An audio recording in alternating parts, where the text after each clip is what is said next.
Hi, this is Matty Libatique, and you are listening to the Cinematography Podcast. The following podcast contains explicit language. You're listening to the Cinematography Podcast presented by Hot Rod Cameras, a program about the art, craft, and philosophy of the moving image and the people who make it happen. Coming to you from the world headquarters of Hot Rod Cameras in Hollywood, California, are your hosts, Ben Rock and Ilya Friedman. Hey there, Ben Rock. Hey, Ilya Friedman, what's up? What's up? It's time for another fine episode of the Cinematography Podcast. Bitchin'. What's up with you? Just a couple days ago, designed my first 3D print, and it was actually for the podcast. It was to a little Gridfinity insert to hold the Zoom H5 that I used to record my voice on, so that it would stop sliding around my desk and stop sometimes falling off my desk and making me afraid I'm going to break it. And my print failed. But, it's all a learning process. This is my 3D printing journey, and I'm barely off the tram. Other than that, doing pretty good. Been going to the Regal just the other night. Went and saw Psycho. Since the last time I saw you, I saw Psycho and Clockwork Orange. Oh, nice. I saw Demon Slayer. You saw the number one movie in the world. I did. I saw the number one movie in the world. Which, let me tell you, if you have not seen the previous Demon Slayers, then this is not going to make a lot of sense. But why is it the biggest movie in the world? I feel so old and out of touch. It's a pretty decent anime story. It really sort of got its steam during the pandemic in Japan. It became the number one movie in Japan. But to be making like $70 million theatrically here, it has to have more penetration than just anime fans, right? Yes, but that's where you can basically watch it. You can watch it, you can watch it on the Crunchyroll network. You can watch it on, I think Netflix picked it up for a while too. So it's like, it is definitely going after the anime crowd, but it turns out anime crowd willing to go out and pay to see a movie in this country. And then I support anyone yeah. and everyone going to the movies. So Thank you, anime crowd, for keeping the movies alive. For sure. And it's a solid movie for what it is. I'd seen the previous ones. My kids are big fans, so we took them to go see it them to go see it on the big screen, and I think they definitely enjoyed it. It's 2.5 hours long. So I thought it was even longer than that. I thought it was like 2:45. It might be. So definitely you'll want to relieve yourself before sitting down in that theater, because we also had like 25 minutes of ads, I think, too, before that movie started. But everyone held their bladder. Everyone made it through. It was, lots of exciting demon slaying action. Just wear astronaut diapers when you go to the movies. No. Those things absorb everything. No, not for me. Okay. Hey, Ben, who is on the show today? This is one of my favorites, Matty Libatique. I think this is the 4th or 5th time we've had Matty on the show. And I have told him this personally, but if you were to come to my house right now, there is exactly one movie poster besides my own movie on the wall, and it's one that he shot. It's Darren Aronofsky's Pi, and we're here to talk about Highest to Lowest, the new Spike Lee movie, and Caught Stealing, the new Darren Aronofsky movie, which I thoroughly enjoyed.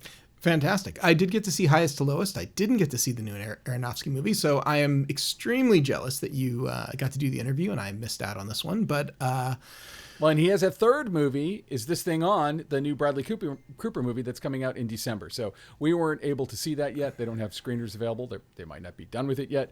But still, it's a threefer for Matty. He shot 3 movies that are all coming out basically in Oscar season. This guy is prolific. This guy gets it done. Like it's incredible. A lot of DPs just cannot schedule and figure out how to do that. But man, he works. He's great. Can I and I want to preview people. He talks a lot about shooting on the volume. I don't know how much of it Alana left in, because we talk about it quite a bit. But he also talks about things he wish he had done differently, which I think most people we have on here don't really talk about that kind of thing. And I think that the volume work in Highest to Lowest, which is like all the stuff in the condo where you see the outside, that's all they shot that on a volume. They built an LED screen wall for that. I think it looks great, but he talks about how he could have made it better. And it's refreshing to hear people say that, because We're all fallible people. I've made 6 million mistakes before I got on this podcast this morning.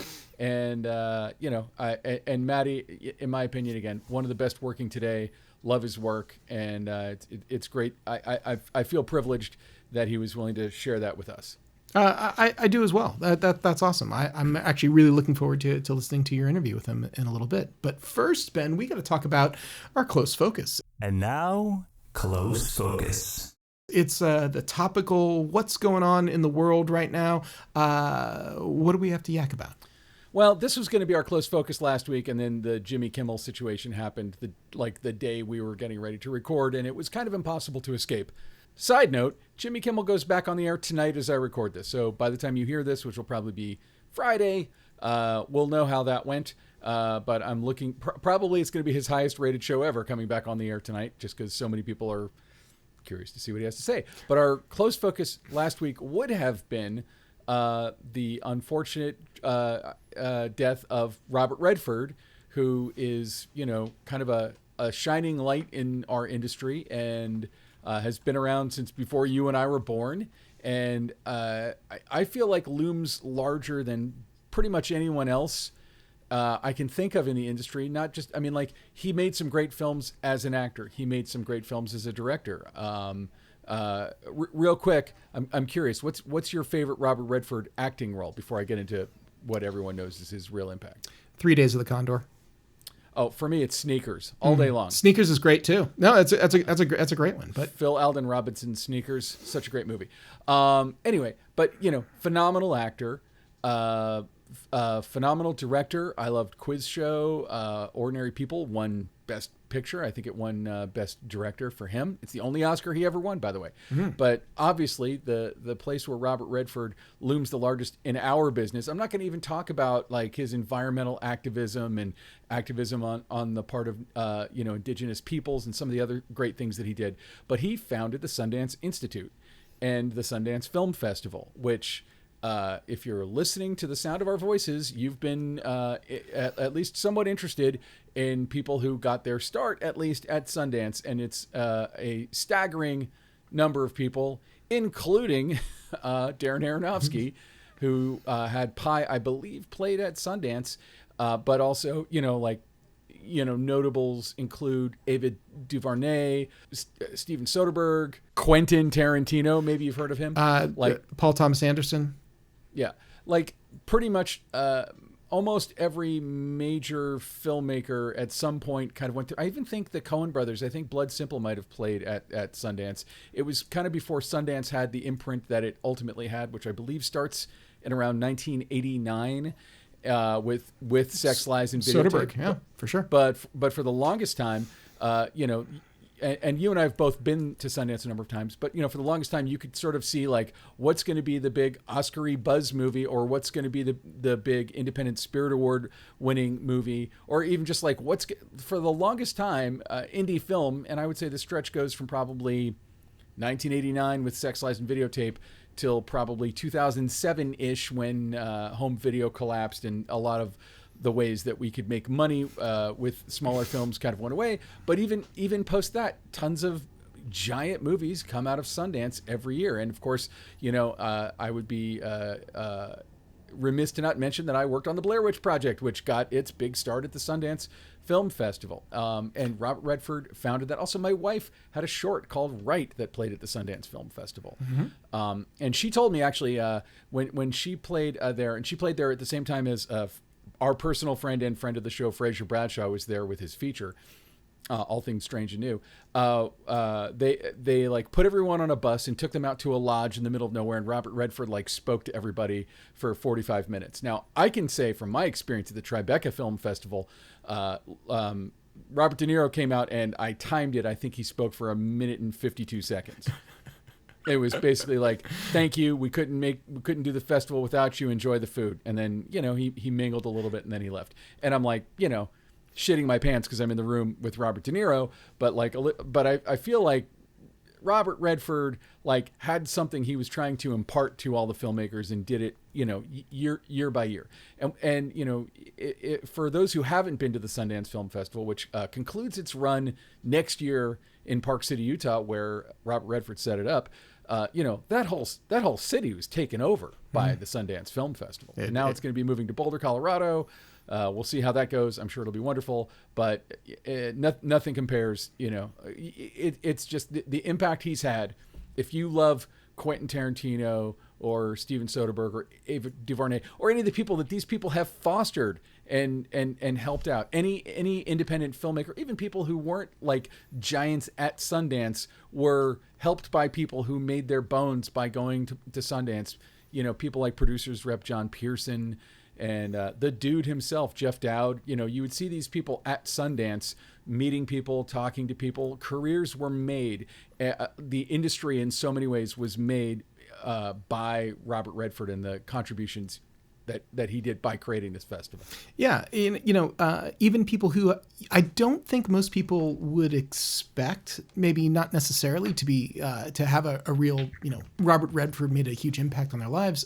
Scarlett Johansson has just been out making the talk show circuit because her new movie is about to come out called Eleanor the Great, and she credits Robert Redford being a huge influence on her for wanting to try directing. And it's like, he of course famously directed her and The Horse Whisperer way back in 1998, really, early big starring role for her and, launching her career. It's like Robert Redford's reach is cannot be overstated. He has had an impact, especially in the indie film scene, especially in nurturing new talent, especially in nurturing new people to come up and rise and really reach, the highest echelons of the industry. He basically created the venue and the environment and the sort of mentality that so many people had about, getting into this industry. So really, we lost a giant of cinema, but we also lost a giant who ushered in the next generations for decades. I mean, he seriously sent the ladder back down over and over and over again, and made opportunities for all kinds of people who, I guess you could argue that a lot of these people would have made their films one way or the other somehow. But having a thing like Sundance, which became kind of a de facto market, and that was a blessing and a curse for it, or is a blessing and a curse for it, because sometimes it feels more about commerce than it does about art. It can. That's the treachery of making it that. But because of that, because if you get into Sundance, and like I always tell filmmakers when they're making a film, a short or a feature, and they submit, they submit to Sundance. It's like, don't be upset if you don't get in. Getting into Sundance is like getting into Harvard. You'll never really know why you got in or why you didn't get in. Like it doesn't matter if you were your high school valedictorian and, edited the school newspaper and were captain of the football team. You might not get into Harvard because just too many of you applied that year and they're looking for something different. And that was part of the deal with not just Sundance, but with South by Southwest, with Tribeca, with Berlin, with every major festival. It's like that. But getting into Sundance, oh boy, what a ride it is. I mean, you really get to you get that there isn't really a side door to this industry, but if there is, it's Sundance. Yeah, there are hundreds of festivals in this country, and Sundance has maintained its top spot as like the market and tastemaker for so long. And it's like really most countries, they only have one like that. Toronto in Canada, Cannes in France. It's like a lot of places they get one festival. Sundance was the U.S. version of that. It really was. So still is. Yeah, but it'll be interesting to see. I know that Redford has not necessarily had the the front driving force position for quite some time, and under his his still executive directorship, it is still continued its way. It'll be interesting to see now in a new city, and with him no longer around, what happens. But it'll fundamentally change the flavor of it. But the industry has fundamentally changed. So it has to. It kind of has to change. With the times, which is fine. For sure. All right. So, Ben, why don't we get to the interview with Matty Libatique? Here we go. The Cinematography Podcast Interview. Well, cool. Well, congratulations. You have, 3 movies with basically, 3 of the tippy-toppest tier directors coming out virtually in a row. So you had Caught Stealing with Darren Aronofsky, your old collaborator. You had Highest to Lowest with Spike Lee, and then you have Is This Thing On with Bradley Cooper directing. And it's just a crazy thing. And I had read that you did them virtually back to back. Was that correct? Yeah, absolutely.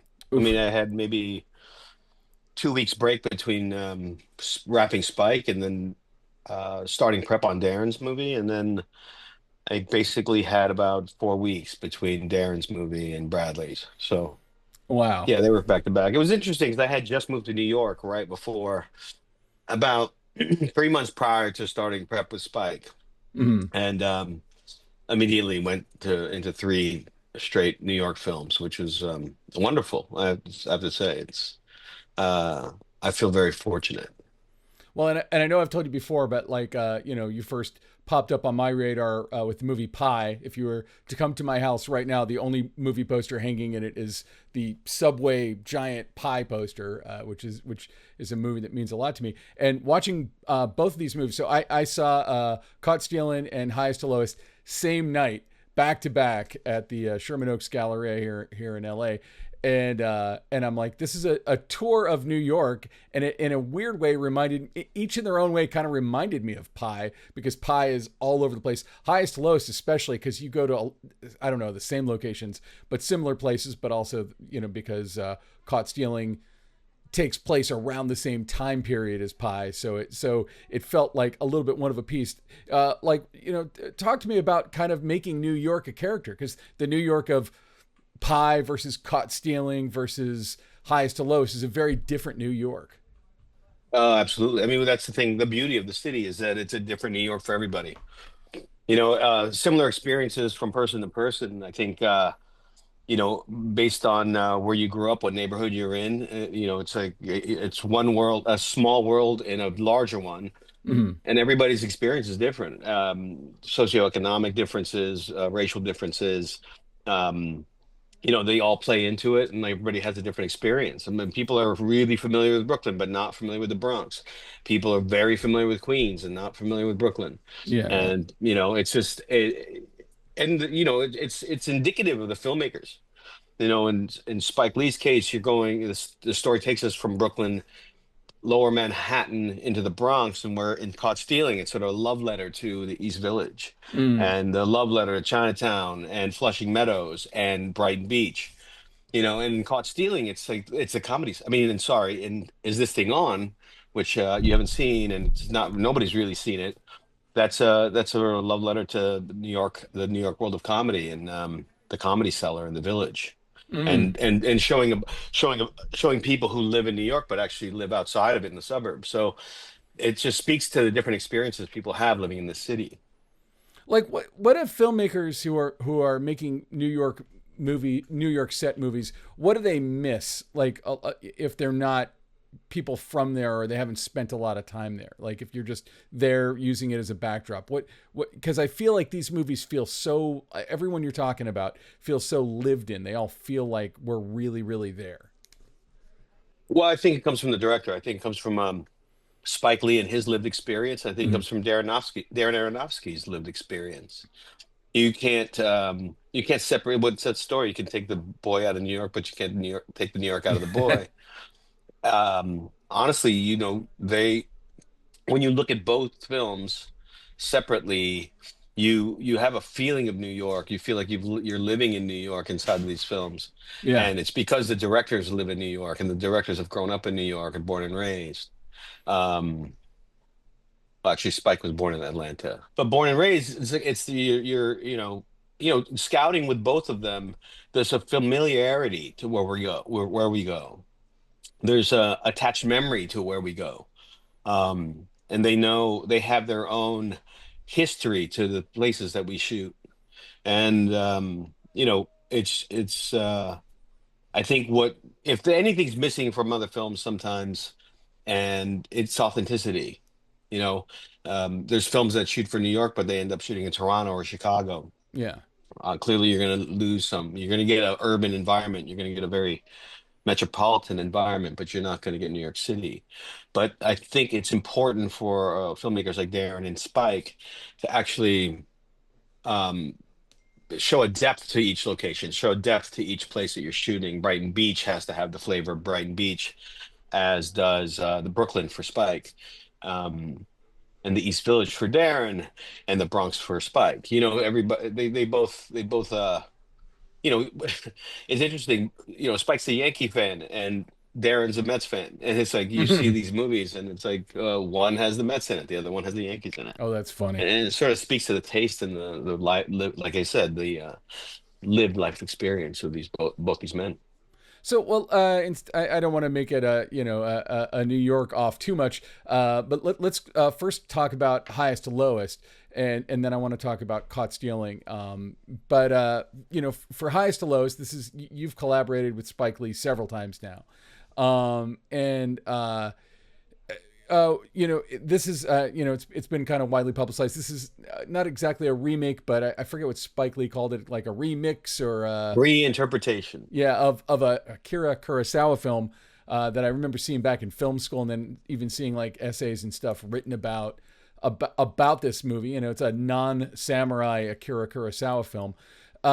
How much inspiration did you guys take from the actual film, or did you just as a DP did you just go into it and say like I'm just going to tell this story, or was there much of a nod to the source? I know it was even based on a book before that. Yeah, the book was written by Ed McBain and adapted to the screen by Akira Kurosawa. And that film lives in the canon for many of us. Many filmmakers, I think, look at that film as part of a body of reference in our minds. And Yeah, a lot of it, I rewatched it actually going into it, even though Spike was very adamant that this is going to be a reinterpretation. And just by virtue of the time periods that we're shooting in and we're setting the stories, and of course it's a reinterpretation. But the thing that didn't want to be lost really is that sort of that relationship between the industrialist and, in this case, a record executive, sort of Quincy Jones type, and the outer world, the sort of affluence versus the place that they came from, or yeah, the affluence versus the people who the have-nots. And you really get that sense in Kurosawa's film, a very staged sort of setting inside the house, juxtaposed against the grittiness of like an opium den inside the original. And in our case, it's a recording studio.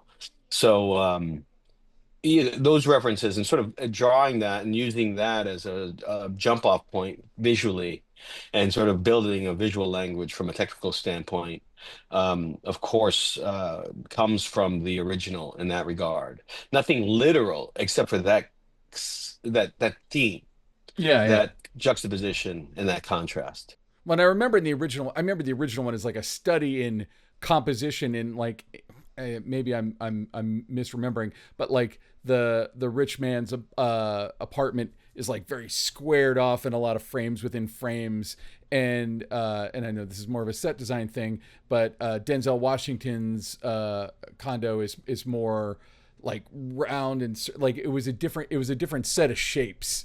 It was a different kind of architecture, and I feel like that. I assume that meant that like as soon as you go in to shoot it, like you're going for a different compositional approach. I don't know this for sure, but the exterior of the building is obviously an actual building in Mm. Dumbo, Brooklyn, called the Olympia. And I think that was sort of the inspiration for Mark Friedberg, our production designer, to take that and say, what's the interior of this space going to look like? So I think even though the shapes are different, I think the sentiment is clear. Yeah. The one thing I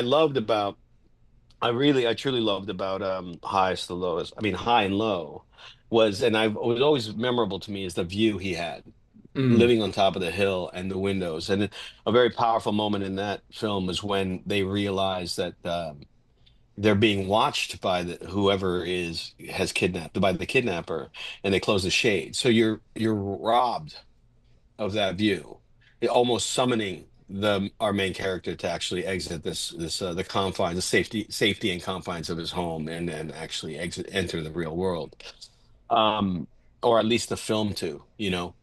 And in our case, we have the windows that sort of see Manhattan. It's more of a beautification, really. But that sentiment also holds true looking down at the world from a high vantage point. And I think that's the main connector. The architecture itself is just one that's, again, a reinterpretation. Well, it's interesting to me because, and I was thinking about it when I saw your film, in that I feel like the architecture of each forces a certain kind of, or I wouldn't say forces, but encourages a certain approach to composition. And I feel like in the Kurosawa one, it's way more squared off and kind of orthographic, if you will. Stage-like, proscenium-like. Yeah, For sure. And I think in our case, Spike likes camera movement. So, yeah. you know, he likes to move the camera from one place to another, and he likes to move the characters within that space.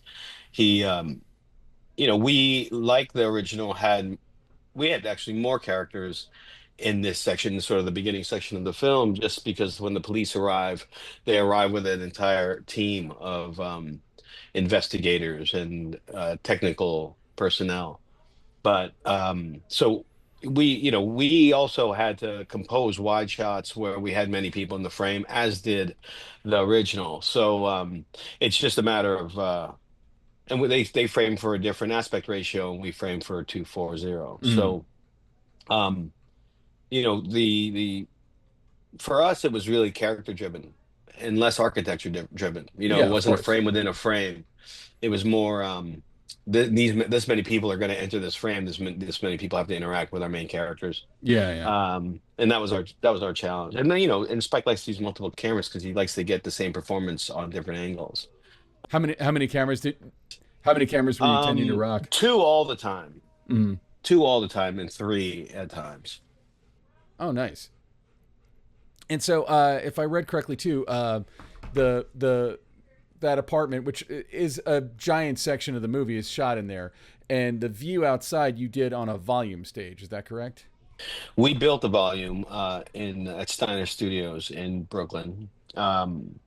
We had Mark Friedberg. It was Mark Friedberg's idea. I thought it was a brilliant one that we're building for him. I think it was this. Okay, I want to build this glass set. Ultimately, Mm. one half of the set is glass, and uh, how we with today's technology we could do that. And it was a challenge. Actually,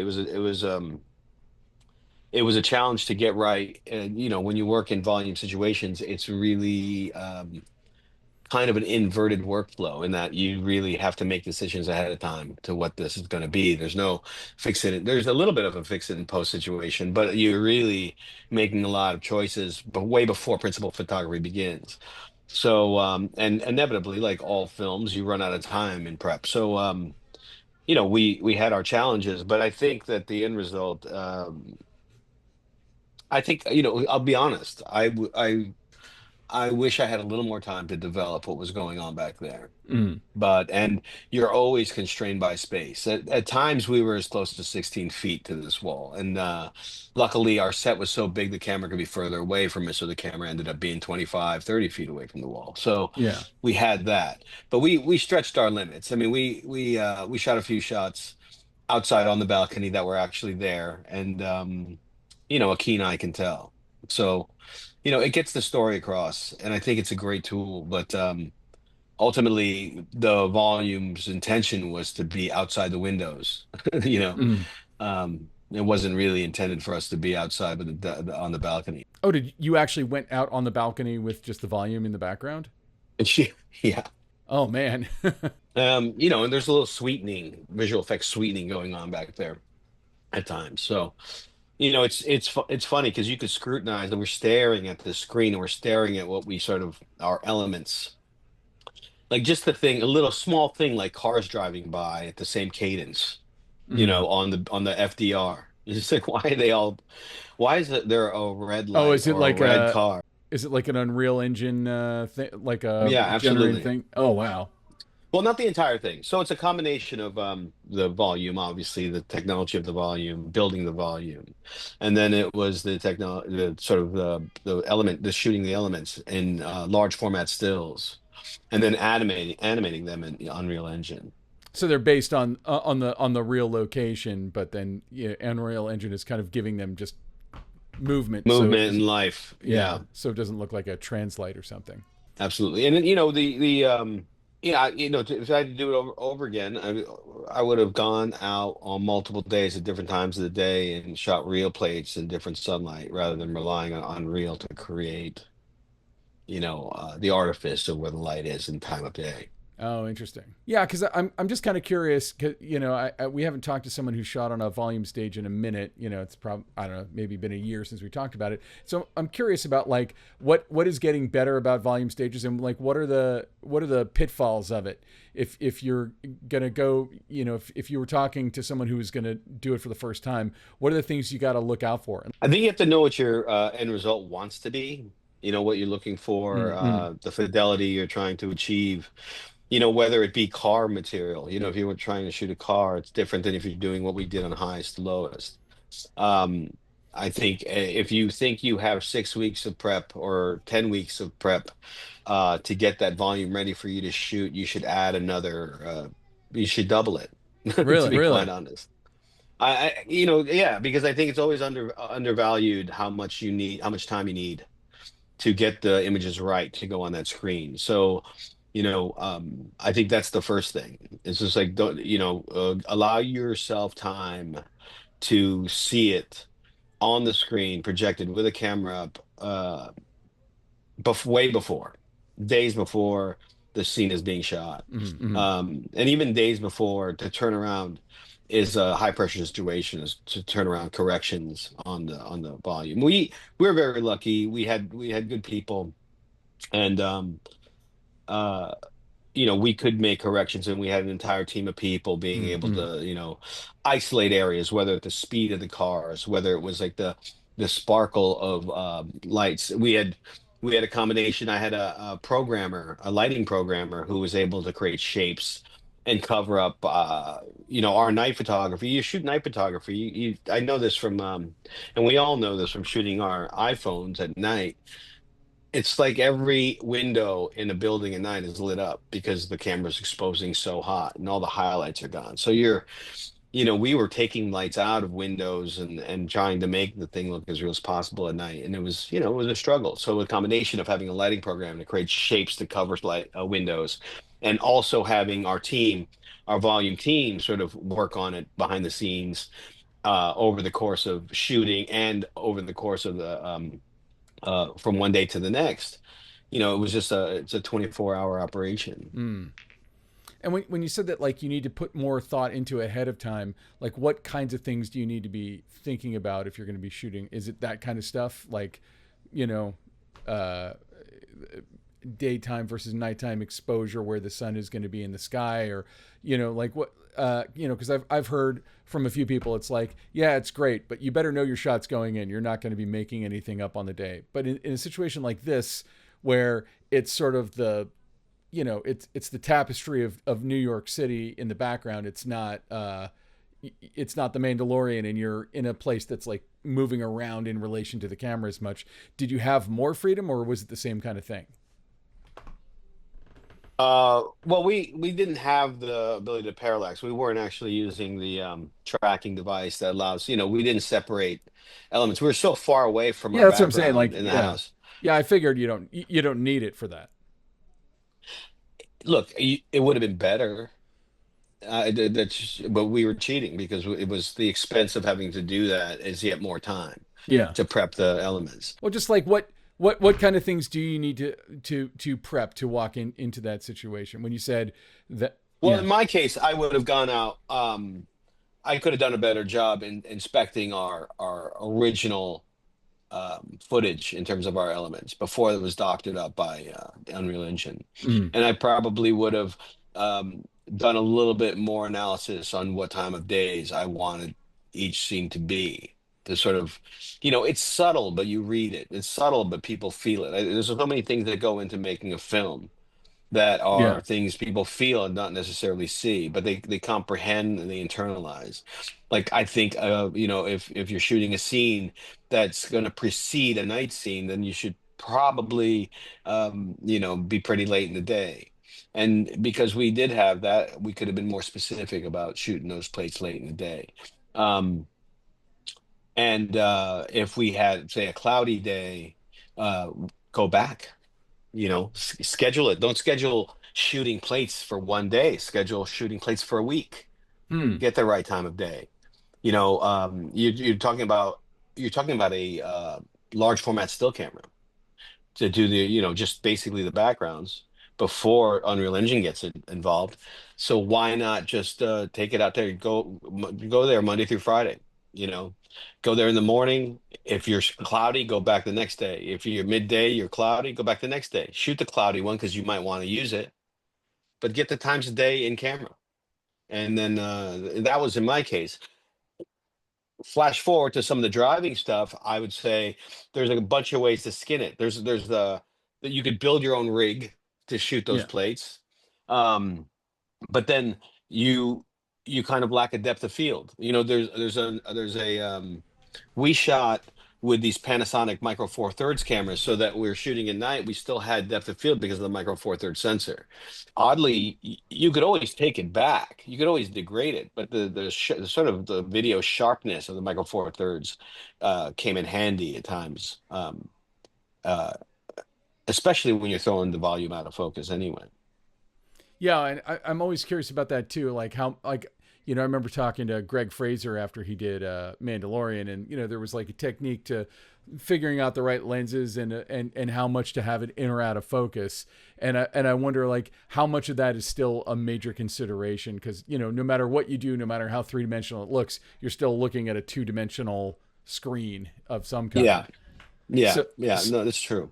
so like what is are we at a place now where we still have to knock it a little out of focus or like what kind of love do you think it needs to make it sell the best?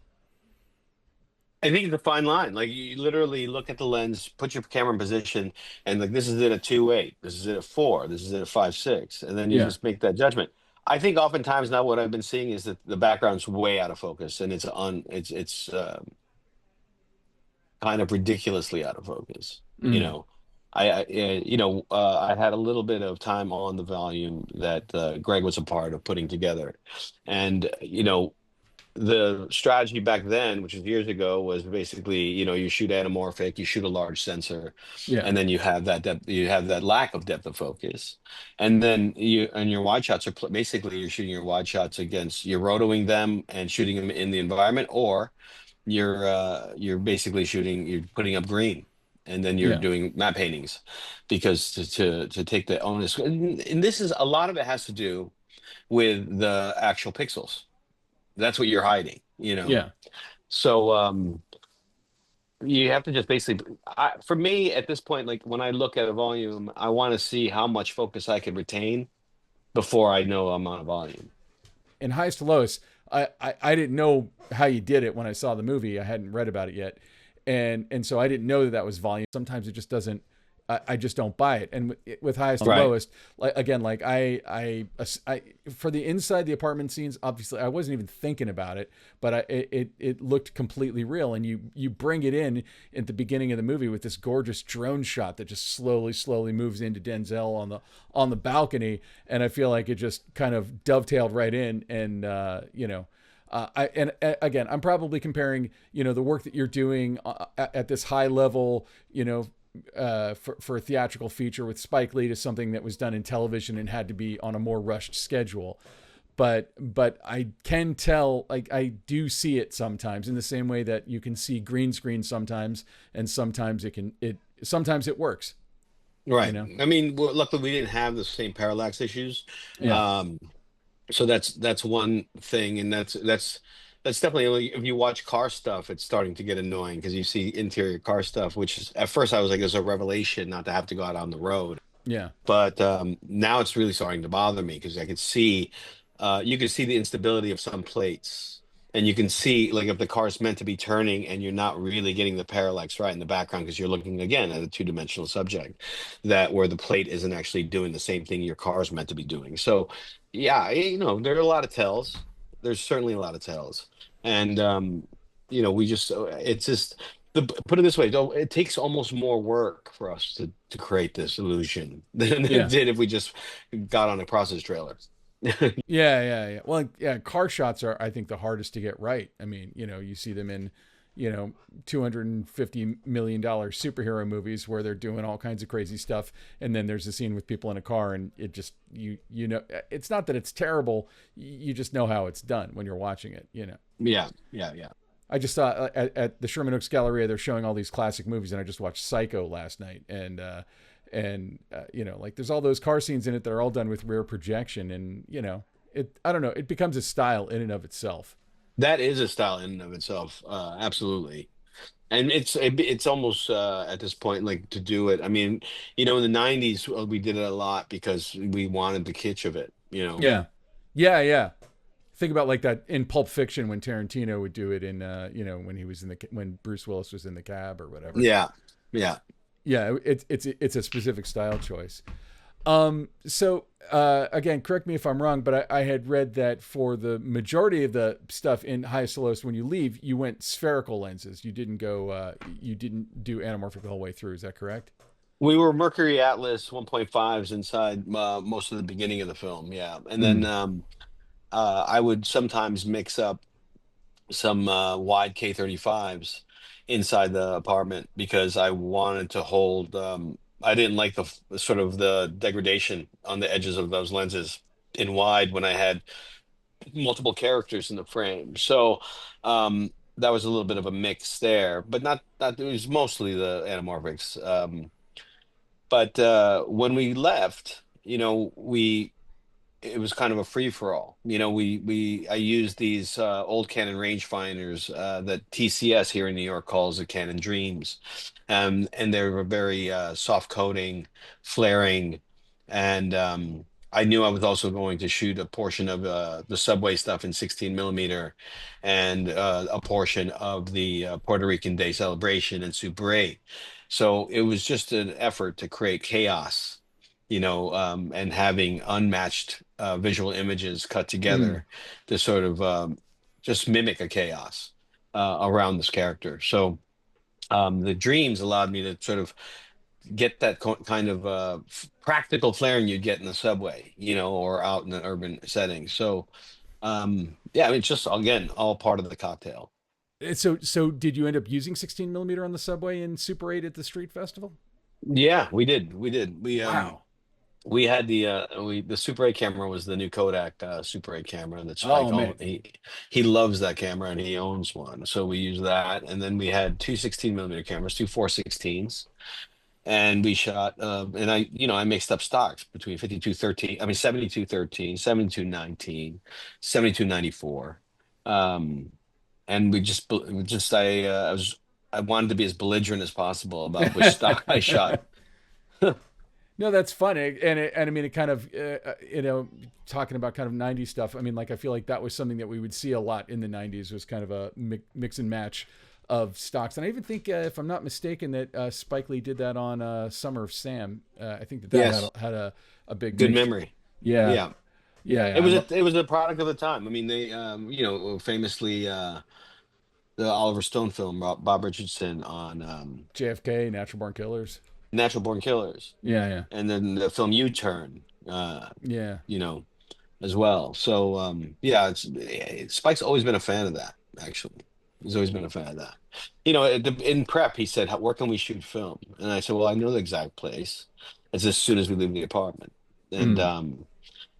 35 wasn't really the call because 35 is just going to look like the digital stuff because I've been trying to make the digital stuff look like 35 millimeter film. So what's the point?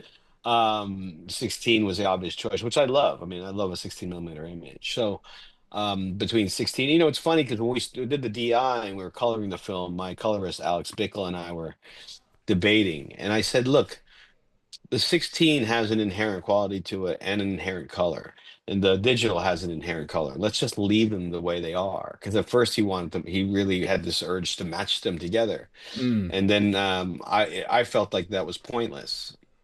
What's the point of creating chaos through format if you're not going to embrace the chaos later when you're color timing it? Well, especially if you're going all the way to Super 8. And what was which camera was your main camera? Was it the LF?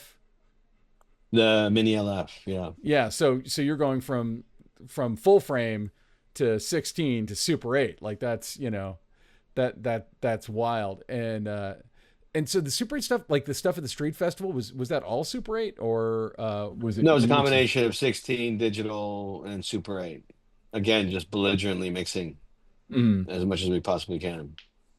that's so cool, man. I mean, I think that that's like an art that from the '90s that's kind of been lost, and we don't do that kind of thing as much. Danny Boyle does it, like Danny Boyle's not afraid to shoot on a third of his movie on a potato, and and he's got Anthony Dodd Mantle who makes everything look amazing. And Um, also is no stranger to that concept either. Anthony's very brave in that regard. Oh yeah, no, he's very innovative, but I think it's really cool, and it's cool to hear about you using Super 8. What was your experience with the Kodak Super 8 camera? I have probably 10 Super 8 cameras, but I have yet to hold the Kodak one. I haven't seen it in person. Well, you think about it, when the 416 came out in 16, that was a revelation for me because it was an eyepiece that you could actually see the image and evaluate lighting. The Kodak Super 8 is kind of a similar thing. As much as I like the nostalgia of a Bulio or a, Mm. That I have one of or a those. Yeah, Canon Scoopik, when I yeah, see,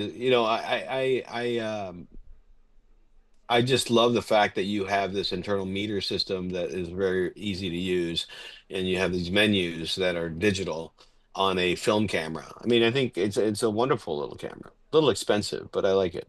yeah. That was when I first heard about it. I was really excited. And I'm like, ooh, 5 grand, like price No to thanks. rent. Well, before I move on to caught stealing, is there anything else you want to say about highest to lowest? Because it really is, kind of an amazing piece of work with so many different looks in it. But is there like what were some of your biggest challenges that we haven't already touched upon, or things that you wish people knew about the production of it? When we covered it, the biggest challenge was that volume, to be Yeah. quite honest with you. And dealing with that apartment. It's anytime you're on a set and the set's part of the character, it becomes difficult. I mean, not difficult, but it's a challenge. And then the added value of this technology that was hard to get right. In all honesty, I'm not going to say it was easy. I'm grateful for the technology, certainly. And I think I have a good handle on how to make it better the next time I do it. But man, it was just it was difficult, you know. It was difficult. And I'm grateful for all the work that everybody did to get us to where we are. No, I think it's pretty amazing stuff. Let's shift gears a little bit and talk about caught stealing. But it was creating kind of like that '90s New York, and I feel like it was the '90s New York of Pi, which you and Darren Aronofsky made together, and to this day one of my favorite films. And I'm just there was like a certain recreation of that kind of New York, including details. And I'm not a New Yorker, but I know all about Kim's video, and it's like it's not a throwaway, but it's sort of like a background detail that at one point he just walks past Kim's video, and there's all these things. Like what were the biggest challenges of recreating like a '90s New York? It really felt so authentic, like you dropped me there. I had gone there in the '90s, so I remember what it looked like, and I've been there since, and it's very different now. Like what were the challenges of making that happen? Getting rid of the bike lanes and the Grubhub guys, really. I mean, that was the biggest challenge. I think we had done some things visually on the whale that I sort of I wanted to kind of build upon, you Mm, know, visually. And it's like all Darren movies, there's a construct, there's a box. There's a he sets up the architecture of the film. Always story driven and narratively driven. So you're following a subjectively following a character, or you're adhering to a narrative precisely because he's very precise. And all his collaborators just sort of have the responsibility to sort of bring their talents to the table. And for me, like it's about constructing a look. Like, okay, how are we going to articulate this? And having done The Whale, which was, I don't know how many people saw the film. It was quite a small film, but I felt like there was something there as a foundation. So that's why I went back to that camera. I went back to the Venice 2, but this time I switched to a set of rehoused Super Baltars mm, that I really liked, that Ed Lockman and Zero Optics had put together from a set of glass that Ed had been accumulating and building. So I'm sorry, they're Ultra Baltars. So I opted for that lens set, opted for that sensor, and On top of that, I wanted to add an element of flashing. So I used Camtech in North Hollywood here in Los Angeles. Camtech has a thing called a color con, which is a flashing device. So I used that as well. So Or those is that three like elements. sit like inside the matte box and point light back at the lens or something? What it does is it you throw a filter of your choice goes in the filter tray, and in that filter tray is an array of LED emitters in Mm-hmm. a 4x5 or a 6x6 tray. So it's emitting light onto the filter. So if I use an eighth or a quarter glimmer glass based on what I want, what the severity of the effect, and so ultimately you're flashing the shadows of the file, Hmm. and and I'd like to flash it with color. I mean, there's one scene in that film where it's most prominent and kind of my favorite. Result from using the tool is that after he leaves Yvonne, played by Zoe Kravitz, after Hank leaves Yvonne's apartment, he goes out into the streets of Chinatown, and there's like I was able to really bleed in sort of a red shadow, and I've always enjoyed that look. When I was at AFI, the late great John Bailey would show films from time to time. But the funny thing about John is he never showed one of his. And he showed us Point Blank for a Lee Marvin film. And I remember it being he kind of apologized ahead of time because it was an old print and basically the red layer was dominant in this old print and there was like basically the whole thing looked a little tinted red. I always had that stuck in my memory as something that would be really cool to create one day. And not that it was appropriate for the whole film, but something about red in Chinatown kind of made me excited to use it. So that when he comes out of the apartment, there's like a little red tint in the shadow areas, and you could really feel the effects of the tool. But we use it all the time. Sometimes I would use it in white light to match the color temperature of what we were doing predominantly in the scene, or match the color temperature I had the camera set at. So if I had the colors set at 4,000, I would run the flashing at 4,000, unless I wanted to introduce a color. Um, it's a little tough to do outside. You have to sort of do a cocktail of NDs in front of the camera Mm. rather than internal, so you can get the effect of it. But uh, it's a fun tool actually, and it really, you know, there's more that could be done with it. I think to create different feelings different like I wouldn't say emotions, but it could evoke a little time periods with it. And then lastly, the combination of using live grain, to really pour it on thick. And I use a combination of 16 millimeter grain, and actually no, I use 16 millimeter grain for the entire film. Yeah, yeah. I mean, it had kind of that 16 millimeter vibe, and it had a grit, and it had kind of an unabashed fan of Aronofsky's work. It had kind of like more kinetic energy, more camera movement, more actiony scenes and stuff like that than I'm used to seeing from him. Um, was that like a specific challenge you guys set out for yourselves? It was more of I would say it was a game we wanted to play. You Yeah, know, it was like, okay, we're making a popcorn film. Like, let's have fun making a popcorn yeah, film. But the interesting thing about Darren is that he doesn't deviate for the sake of cinematic gymnastics. He's still telling a story. So, yeah, he's doing two things at once. He's taking performance and character, and he's moving it in towards his camera, and he's taking the camera and moving it towards them. yeah. And he does that in all his films, but in this film, because it was sort of a popcorn movie, it's just like, how do we make these sequences as exciting as possible? Um, And brutal too. I mean, like some of the scenes where people are getting beaten up are some of the like it felt visceral, like Fight Club level visceral to me. it's Austin Butler, poor Austin Butler, who gets the brunt of it. But yeah, no, I mean, it's brutal. There's a lot of death. Um, and it's funny because there's been it's funny a filmmaker who's known for certain types of films, I think is it's a little bit of a it's a little unfair to sort of look at him and judge him on this movie when what he is his goal was to make something entertaining, and I think he accomplished that.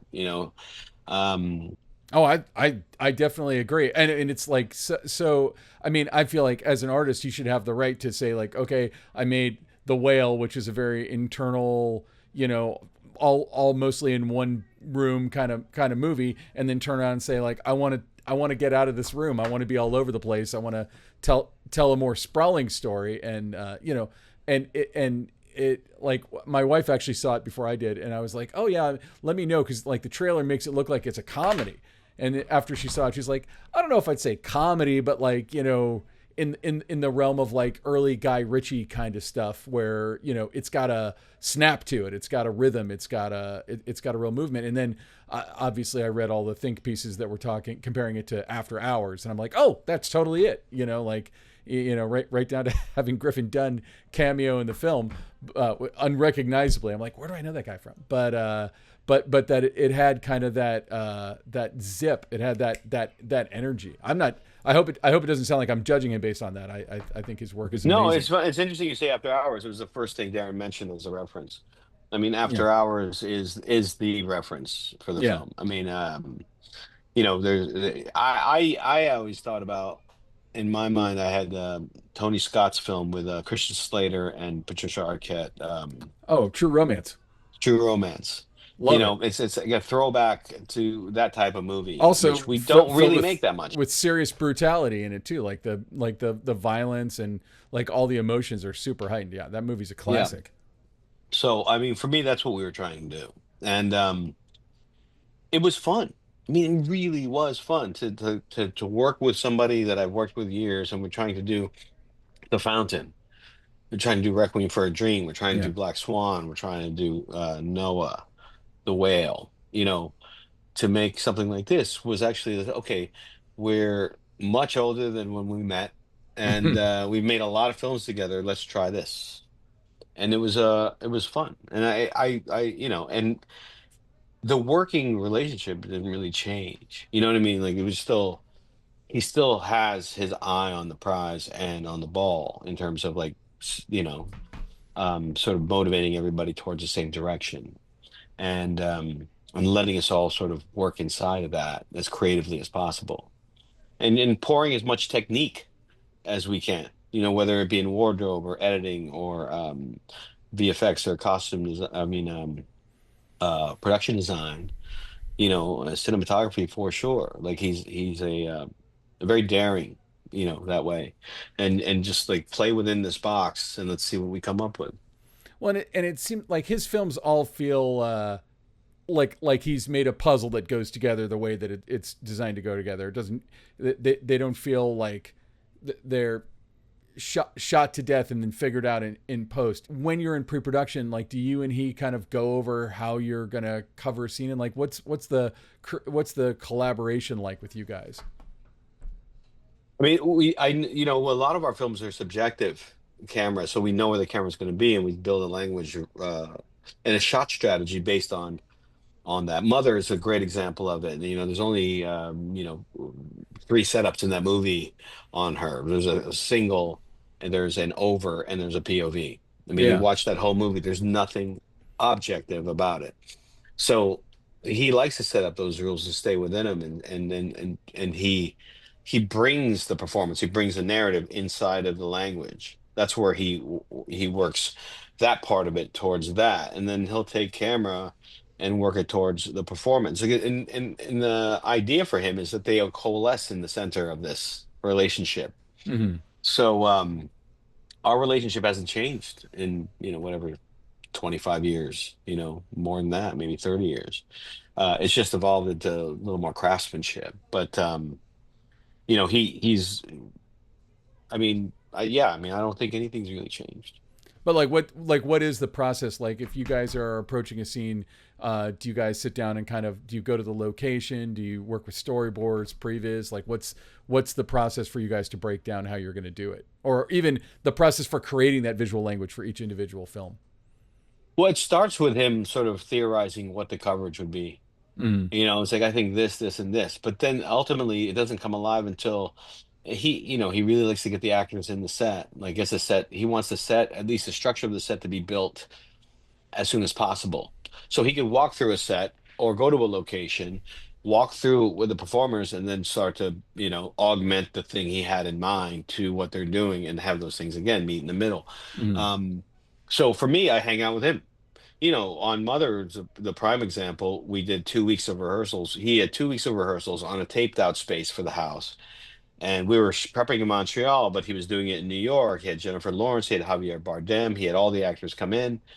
And in a Lars von Trier style, he had people walking without walls.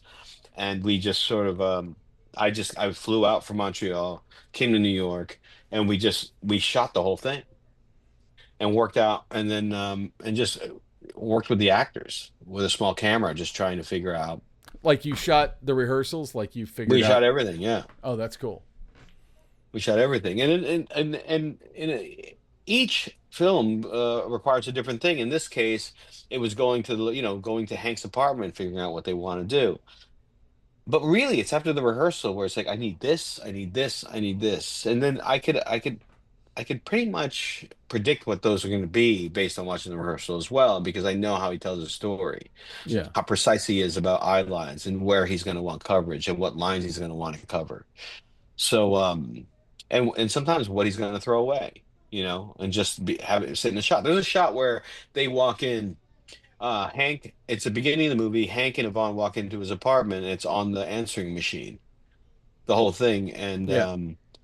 Hank's taking his jacket off. Yvonne's like, "I'm going to go get the cat," and then the shot basically ends when Hank comes in and presses the button to listen to the message from his mom.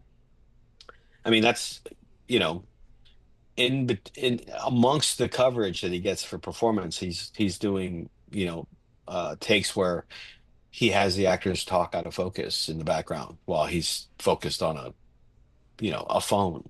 So Mhm. he's that's the artist he is. Yeah, that's so cool. Well, I feel like we're coming kind of up on the amount of time that you had to talk to us. I feel like I could talk about both of these movies for an hour apiece. But thank you so very much for people listening to this. Obviously, I encourage you to go see Caught Stealing, which is still in theaters, I believe. I Uh, hope. and well, it's at my theater because I was there yesterday.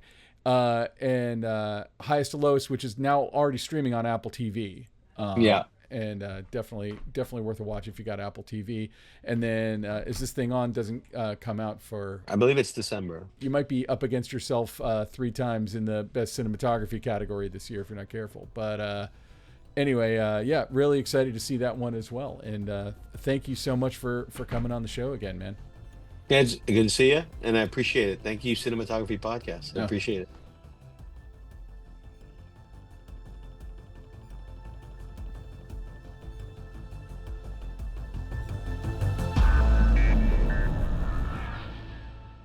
All right, so that was Matty Libatique. Matty, hey, thank you so much for coming back on the show. Sorry I didn't get to do this interview, but I definitely want to be around for the next one, maybe in December when the new movie comes out. I'm excited. Yeah. Yeah. Maybe we'll get him back on again.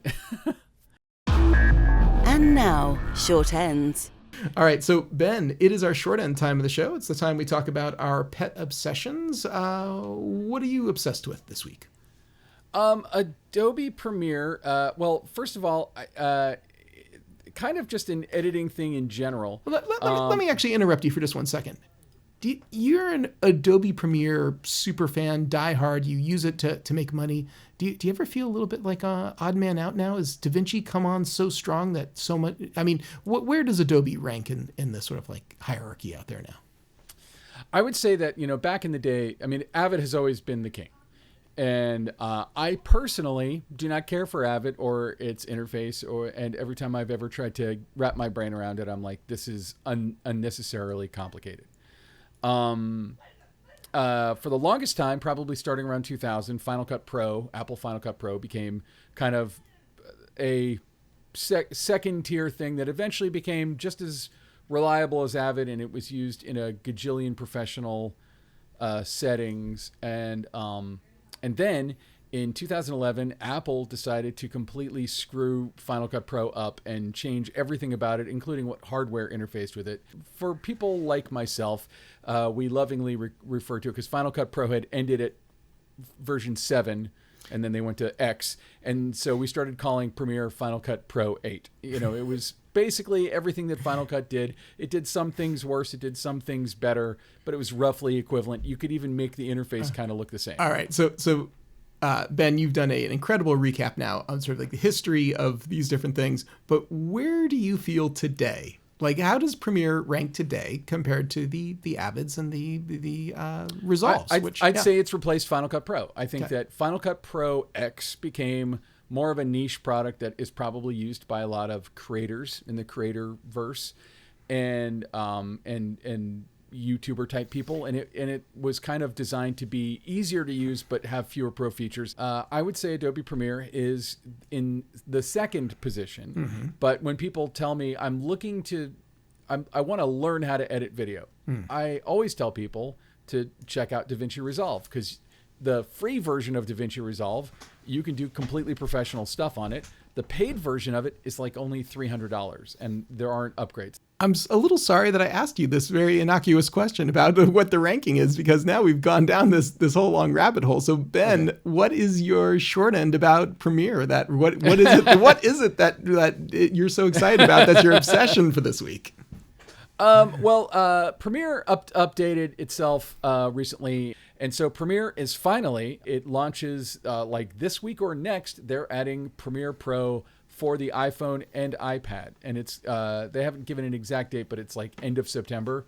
And you can go on the App Store right now and basically click on a thing and it'll tell you when it's ready to download. And supposedly you can start your edit on that and transfer that edit to your mothership on your laptop or your desktop system. And I'm very interested to try this out. It's a different approach to editing, but I have long fantasized about the idea of being able to just, sit in a chair with the stylus and edit. Anyway, I'm just excited to see how that works. And I'm assuming that once they get it up and running, you could also broadcast the actual interface to a real computer monitor. So you could just be using it as an interface and then going to a larger screen to look at what you're doing. And if that's the case, I am curious if we are ever looking at a future where post-production is not done on laptops and desktop computers, but can be entirely handled by an architecture around a tablet. Because also, by the way, the Premiere thing is not coming out yet for Android, but they said that they are releasing it. Oh, and the other thing is, as far as I can tell with all the documentation, it's free. I think they're going after CapCut. I think that they are saying like, hey, CapCut people, tired of having people throw ads at you and try and upsell you on stuff? Here's a fully functioning professional software. Go crazy. Anyway, Ilya, what is your short end this week? I'm going to throw back to something I said in our close focus, which is I'm actually really pretty excited to go see Eleanor the Great, which is the Scarlett Johansson directorial debut, which actually opens up this week. So by the time this episode goes live, it's going to be in theaters near you. It got picked up by Sony. It showed at Toronto. It showed at Cannes. It got a standing ovation. June Squibb is the star. I loved Thelma. I thought Thelma was incredible. It was for me. I think June Squibb was robbed by the Oscars. I agree. Robbed. And it's like if you rob Scarlett Johansson, she's got another 30, 40 years of acting ahead of her. June Squibb is like, what, 88, 90? She's 95. 95. So, like, 95. Yeah. Hey, Academy, give June Squibb her freaking Oscar right now while we still have June Squibb. So I don't know if this is the movie that's going to do it. It's had divisive, inconsistent reviews, although Rotten Tomatoes is liking it pretty well. It's in the 60% sort of range at the moment, but it's getting, I won't say panned, but it's getting sort of like mixed. It's getting mixed. I saw as high as like an 80 and as low as I think it's like a 47 as far as the different sort of like Metacritic reviews. But this is not enough to put me off. Let me tell you, there's some movies out there that are universally panned that I have gone to go see. I'm not going to throw out which ones they are right now, but anyone who listens to the show might know my feelings about it. So, but this one has enough positive and and I love June Squibb, so it's like, why not? I'm totally going to go see Eleanor the Great, and if I can do it this weekend, I will. I'll be out there to go see June Squibb on the silver screen one more time, and I hope that she gets to keep making keep making more movies. I'm very interested. It's a quirky indie film, so yeah, and I don't feel like there's enough of those out there. And a DP I'm not familiar with, by the way. It's a French DP. I hesitate to butcher her name. I'll let you do it. Helene Louvar? Okay, very good. Yeah, me and French pronunciations are the worst, so I'll always defer to somebody else. So. I'm unfamiliar with her work. But that's what's exciting about doing this. I looked her up on IMDb. She's won like a ton of awards at festivals, including like the Manikai Brothers, which is the first festival for cinematography. She won something from Camera Image, so it's like and the trailer looks really good. You can watch the trailer right now. It's been out for about a month. I mean, if she's so good, why hasn't she done American films? Anyway, well, sorry.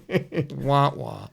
Anyway, so long and short of it, Eleanor the Great, my short end this week. I hope that it's good. I hope that I get to come back and report and tell everyone that they should rush out and go see it. Yeah, me too, man. Cool. All right, so Ben, that does it for this episode. Where can people find you if they want to get in touch? You can find me at benrock.com, and just the way it sounds. And you can also find me on, Blue Sky, LinkedIn, the huge. Not really TikTok, but, most of the other ones. I mean, I have a TikTok account, but I don't really, How about yourself, Ilya? Where can people find you?